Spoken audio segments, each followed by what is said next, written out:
کسی ایک مذہب کو خاص نہیں کیا، کسی ایک خطہ ارضی کے لوگوں کو خاص نہیں کیا، کسی ایک زمین کے ٹکڑے والوں کو خاص کر کے خطاب نہیں فرمایا، بلکہ یا ایھا الناس کہا ہے، اے پوری انسانیت کے لوگوں سن لو، اعبدوا ربکم، اپنے پروردگار کی عبادت کرو۔ اب وہ اسلام جس کا پہلا خطاب وہ پوری انسانیت ہے اور قیامت تک کی آنے والی انسانیت ہے،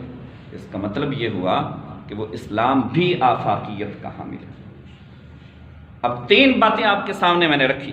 ایک اس نظام کو بھیجنے والی ذات جو اس کا مینوفیکچرر ہے وہ آفاقیت کا حامل ہے،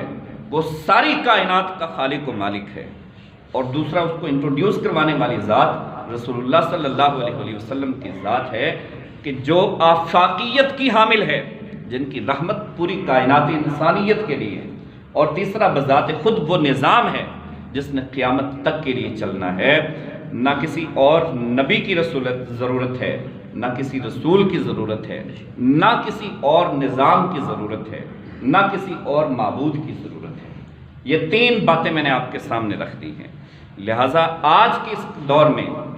جو لوگ اسلام کو کسی اور اینگل سے دیکھنا چاہتے ہیں، جو سورس آف اسلام ڈھونڈنا چاہتے ہیں، وہ سوائے رسول اللہ صلی اللہ علیہ وسلم کی سیرت کے کوئی ہو ہی نہیں سکتا،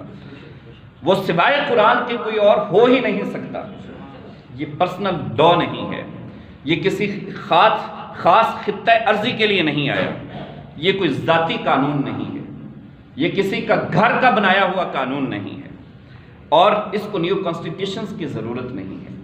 اس کو نیو ورلڈ آرڈیننس کی ضرورت نہیں ہے، یہ آفاقیت کا حامل ہے، اس لیے کہ یہ اللہ تبارک و تعالیٰ نے بھیجا ہے۔ اے اللہ تو کون سا دین چاہتا ہے؟ عیسائیت بھی تیری پیدا کی ہوئی ہے، یہودیت بھی تیری پیدا کی ہوئی ہے، حضرت موسیٰ علیہ السلام بھی تیرے بھیجے ہوئے ہیں،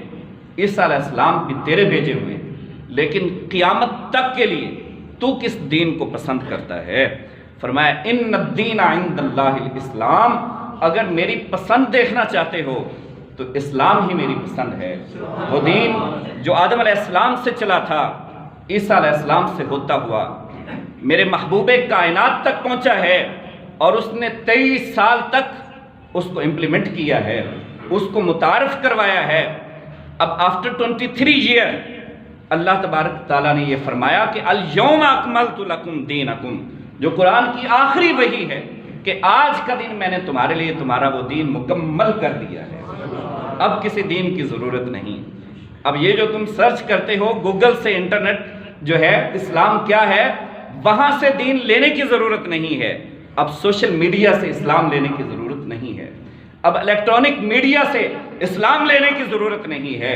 اسلام کی صورت کو مسخ کرنے والے نام نہاد ملاؤں سے اسلام لینے کی ضرورت نہیں ہے، اب قادیانی نیٹ ورک سے اسلام کو حاصل کرنے کی ضرورت نہیں ہے۔ سورس آف اسلام آپ کے سامنے کتاب کی شکل میں موجود ہے، سورس آف اسلام آپ کے سامنے رسول اللہ صلی اللہ علیہ وسلم کے کردار کی شکل میں موجود ہے، دونوں باتیں آپ کے سامنے موجود ہیں۔ تھوڑی سی ایفرٹ آپ نے کرنی ہے کہ کتاب اٹھا کر آپ نے اسٹڈی کرنا ہے، یا تو رسول کی سیرت کو پڑھ لو یا پھر قرآن کی آیات کو پڑھ لو،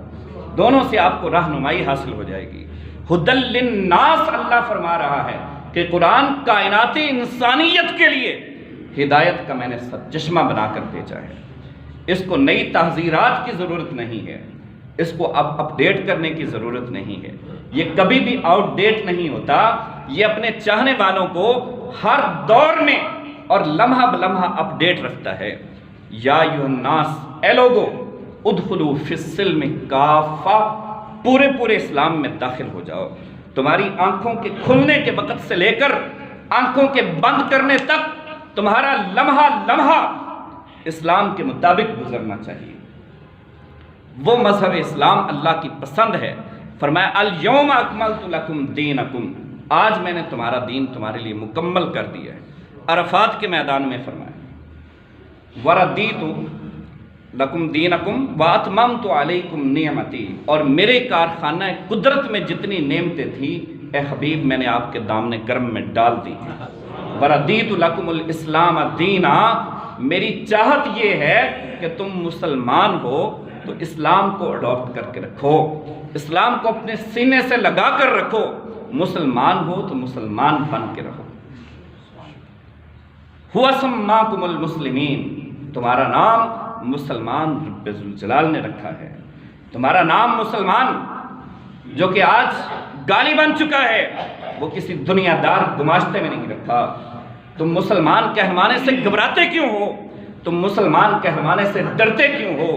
تم سر اٹھا کر جیو اور سر اٹھا کر کہو کہ ہاں ہم مسلمان ہیں، ہاں ہم رسول خدا صلی اللہ علیہ وسلم کے پیروکار ہیں، مذہب اسلام کے پیروکار ہیں، اور قرآن کے ہم